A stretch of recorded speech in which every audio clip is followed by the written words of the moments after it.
Listen, I suffered, without going into detail, my entire life. And even to this day, I don't think a day goes by when I don't have a moment of suffering or discomfort. And then finally, in my 40s, my wife gave me an ultimatum: if I don't get help, and, going to a psychiatrist or a therapist, there's a stigma attached, which there Yeah. shouldn't be. I always say that mental health should be part of a curriculum the way dental health is.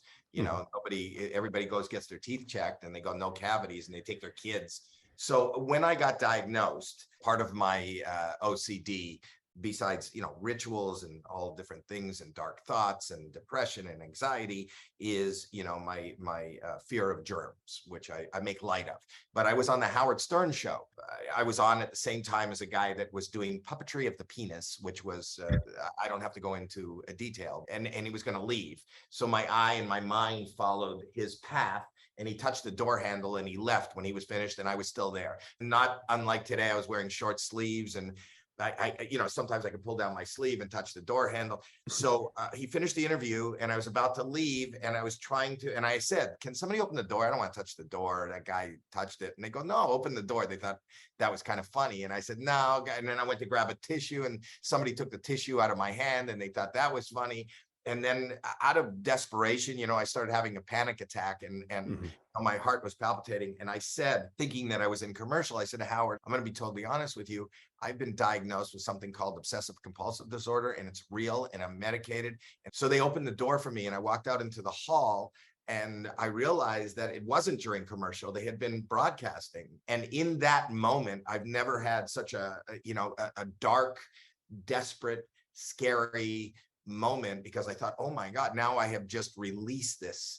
Number one, my family back in California have heard this, and I have kids that go to school. They're going to be ridiculed, and their life is never going to be the same. It's now public knowledge, and people who put millions and millions of dollars into any even small production, why would they hire somebody who is Mhm. mentally ill? So my career is over, my family life as I know it is over, everything is over. And in that moment, I kind of made a decision that I don't know what to do. I'm going to go down the elevator, and I'm just going to run into traffic. I don't know what to do. And I remember walking out in Manhattan in the lobby, and the traffic and teeming people. And I never felt more lonely in my life. And over in my periphery, a guy comes up right beside me and goes, "Are you Howie Mandel?" And I didn't make any eye contact. I went, "Yeah." He goes, "I just heard you on Howard Stern." And I thought, oh my God, this confirms my worst. Mhm. And I'm about to take a step. And then he said two words: "Me too." And I went, "What?" And he goes, "Me too. I have OCD." And that was so cool to hear you talk about it. I go, what are you talking about?" He goes, "No, I've been my whole life. I've been diagnosed, and I have," and I go, you have that too?" And we started talking, and it was like somebody threw me a buoy, like I was Yeah. drowning, and it was like I wasn't alone. Somebody was there with me. And Yeah. that saved me. And then I went home, and this is before the internet and emails and texts, and I started getting a lot of mail.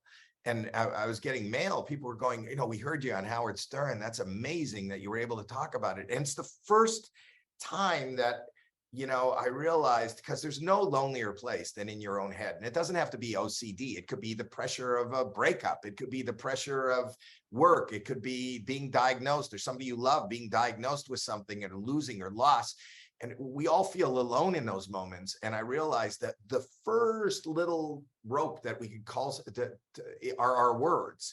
If we could just talk to people. And that's really the impetus for me joining NOCD, because people don't know whether they have OCD, or people say they have a little bit of OCD, or people are suffering in some way, and maybe don't even know if what they have is anything diagnosable or any. But to be partnered with a company that gives anybody access to have somebody to talk to, I can't describe in words the ease that two words, "me too," or somebody understanding. That is the life jacket that everybody in the world needs, whether you've been diagnosed with OCD, whether you just discomfort. Click, read, and you will find out that we're all just treading water, and we'll all reach out an arm, and you will not drown.